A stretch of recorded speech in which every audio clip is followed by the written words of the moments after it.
사랑하는 새날 친구 여러분 안녕하세요. 여러분들과 함께 월요일 말씀을 묵상할 노이트 목사입니다. 우리는 많은 소식을 들으며 살아갑니다. 가만히 있어도 들려오는 소식이 있고 정말 기대하며 기다렸던 반가운 소식도 있습니다. 반대로 듣기 원하지 않지만 들어야 하는 소식도 있습니다. 예를 들면 요즘에는 유튜브를 많이 보잖아요. 그러면 사람들은 내가 관심 있는 걸 보면 알아서 어떤 소식을 들어야 되는지 알려주기도 합니다. 이처럼 성경시대의 사람들도 많은 소식을 들었습니다. 특별히 하나님의 계획을 듣기도 했는데요. 하나님께서는 사람들에게 직접 들려주셨고 선지자를 통해 전달하기도 하셨습니다. 오늘 본문에서는 어떤 소식이 전해졌을까요? 함께 나눌 말씀의 제목은 나에게 이런 일이입니다. 오늘의 말씀은 누가복음 1장 26절에서 38절입니다. 그 후 6달째 하나님께서 천사 가브리엘을 갈릴리 나사렛 마을에 보내 한 처녀에게 가게 하셨는데 그 처녀는 다윗의 가문에 속한 요셉이라는 남자와 약혼한 마리아였습니다. 천사가 마리아에게 가서 말했습니다. 기뻐하여라, 은혜를 입은 자여. 주께서 너와 함께 하신다. 천사의 말에 마리아는 당황하며 깜짝 놀라 이게 무슨 인사인가 하고 생각했습니다. 그러자 천사가 말했습니다. 두려워하지 마라, 마리아야. 내가 하나님의 은혜를 받았다. 보아라, 내가 잉태에 아들을 낳을 것이다. 그러면 그 이름을 예수라 하여라. 그는 위대한 이가 될 것이요 지극히 높으신 분의 아들이라 불릴 것이다. 주 하나님께서 그에게 그 조상 다윗의 보좌를 주실 것이다. 그는 야곱의 집을 영원히 다스릴 것이며 그의 나라는 결코 끝나지 않을 것이다. 마리아가 천사에게 물었습니다. 처녀인 제게 어떻게 이런 일이 있겠습니까? 천사가 대답했습니다. 성령께서 내게 임하실 것이며 지극히 높으신 분의 능력이 너를 감싸주실 것이다. 그러므로 태어날 거룩한 아기는 하나님의 아들이라고 불릴 것이다.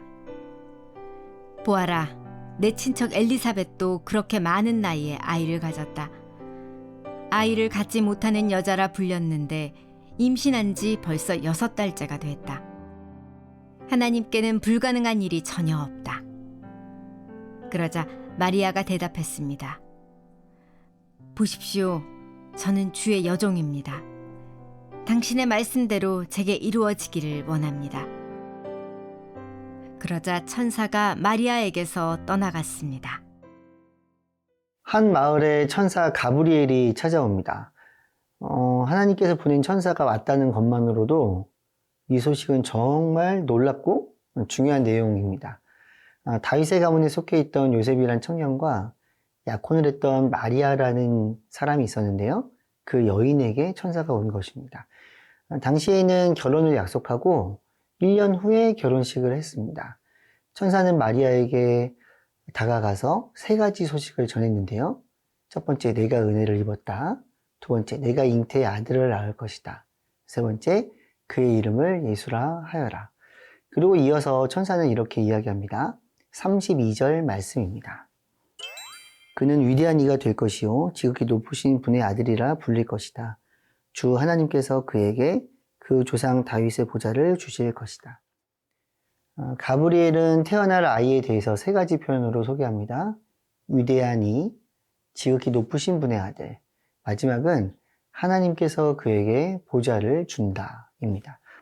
예수님은 위대하십니다. 왜냐하면 높으신 분, 곧 하나님의 본체이시기 때문입니다. 그리고 보좌를 준다는 것은 하나님의 나라를 예수님께 주신다라는 것을 의미합니다. 하나님께서 천사를 통해 마리아에게 주신 소식은 바로 구원의 소식이었습니다. 하나님께서는 인류를 구원하시기로 결정하셨습니다. 그리고 하나님께서는 그분의 계획하신 방법으로 구원의 역사를 이루어 가십니다. 사랑하는 새날 친구 여러분, 우리도 이 소식을 들으며 하나님의 사랑을 깊이 묵상하면 좋겠습니다.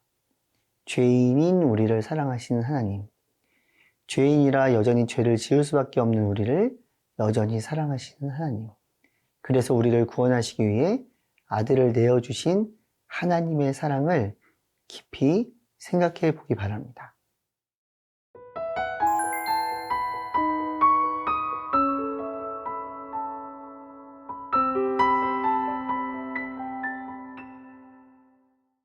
가브리엘 천사가 마리아에게 은혜를 얻은 사람이라고 이야기를 합니다. 하나님의 아들 예수님을 잉태할 것이라고, 하나님이 당신을 선택했다고 그 소식을 전한 것입니다. 그런데 마리아의 입장에서는 마음이 어려울 수 있는 소식이었습니다. 왜냐하면 마리아는 결혼 전에 예비 신부의 기간을 보내고 있었기 때문이었습니다. 그러니까 결혼을 하기 전이니까 임신을 하는 것이 불가능한 상태였죠. 마리아는 이해할 수 없었을 것이고, 앞에 닥칠 일들에 대해서는 두려움이 있었을 가능성이 높습니다. 이 모든 것은요, 인간의 지식과 경험으로는 이해할 수 없는 일들이었습니다. 그래서 하나님께서는 가브리엘을 마리아에게 보내시기 전에 친척이었던 여인, 나이가 많아서 아기를 낳을 수 없었던 여인 엘리사벳이 임신할 수 있도록 자녀를 허락해 주셨습니다. 기적을 베풀어 주신 것입니다. 37절에서는 천사가 이렇게 이야기를 합니다. 하나님께서는 불가능한 일이 없다. 마리아가 이렇게 대답을 합니다. 38절 말씀입니다. 그러자 마리아가 대답했습니다. 보십시오, 저는 주의 여종입니다. 당신의 말씀대로 제게 이루어지기를 원합니다. 그러자 천사가 마리아에게서 떠나갔습니다. 마리아의 마음이 어땠는지는 정확히 모릅니다. 그러나 하나님의 영광 가운데 있던 마리아는 순종함으로 하나님께 나아갔습니다. 사랑하는 새날친구 여러분, 우리는 이 본문에서 두 가지 영적인 교훈을 얻을 수 있습니다. 하나님께서는 불가능한 일을 가능하게 하시는 분이라는 것입니다. 두 번째, 불가능한 일이 없으신 하나님께 순종하며 나아갈 때 하나님께서는 우리를 통해 일하십니다.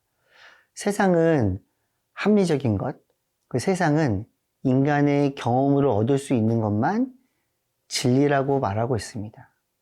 여러분들은 정확하게 그것들에 대해서 인지하지 못할 수 있지만 세상의 많은 학문들, 여러분들이 배우고 있는 교육의 철학들도 우리가 경험한 것만 진리라고 말하는 세상이라는 것을 우리는 기억을 해야 됩니다. 동시에 이러한 세상 속에서 하나님의 살아계심을 늘 기억하고 하나님은 불가능한 일이 없으신 분임을 우리는 반드시 기억해야 합니다. 기도하겠습니다. 우리의 유한한 경험과 지식을 십자가 앞에 내려놓습니다. 불가능한 일이 없으신 하나님을 생각합니다. 마리아의 순종처럼 하나님께 순종하며 나아가길 소망합니다. 예수님의 이름으로 기도합니다. 아멘.